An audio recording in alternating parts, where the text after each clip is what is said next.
Hello, this is our demo for our larger upcoming project, the high, middle, and low value drawing. So in this project, we're going to be working with our black and white Conte. It's kind of what we've been building up towards with all the sketchbook assignments and value scales using that Conte. So we're going to be doing a drawing on toned paper. So I handed out or mailed you some toned paper to work with. When I did this demo several years ago, I did have a piece of toned paper, so I took some coffee and I stained a piece of paper.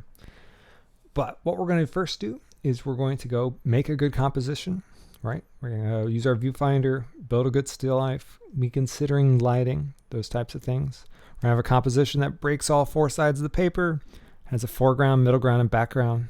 Once we got that going, we're going to go lightly draw with our graphite the contours of our shapes. So you can always practice shading a little bit more on a scrap piece of paper if you need to, but hopefully by this point of doing all the value studies with the Conte, you should be pretty good with it. So when we go to shade, we're going to use the white Conte for the highlights. You can see I'm slowly starting to build it up here. We're going to leave the mid values the tone of the paper. And then our shadows are going to be shaded with the black Conte. So whatever is a middle gray is just going to be that brown of the paper.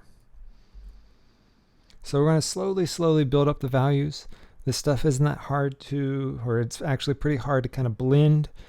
You can't use blending stumps as much. We're not going to mix the two together. If we use those two Contes and we mix them together, it's going to make a muddier gray, and it's going to really stand out. It's not going to feel unified with the tone of the paper. So don't mix them together. If you go too dark or too light, you can always erase or add more. So we're going to work that whole page. Our drawing should have a full range of value, so every value on the value scale. The bright white of highlights, the dark of cast shadows. We should have all 6 categories of light, from highlight to cast shadow, with reflective lights, coarse shadows, all those types of things. We need to be really conscious of those value shapes in our drawings. So if there's a highlight with a really specific shape, we need to try to capture that. And we need to be thinking about how can we use volume with value to create more of a three-dimensional looking drawing. So I did this goofy skull and some weird snake thing. It's kind of a doodle. But you can start to see how I'm using the tone of the paper. I'm not touching that, but I'm shading my whites to bring out my highlights and my darks to push those shadows back.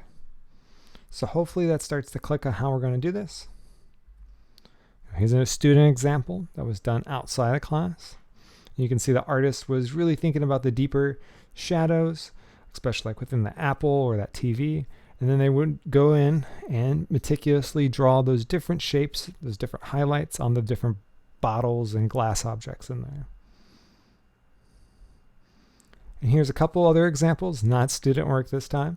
But we have objects, we have drapery, and there's this really vibrant, realistic sense of value in both these images, where we can almost go and pick up that pile of,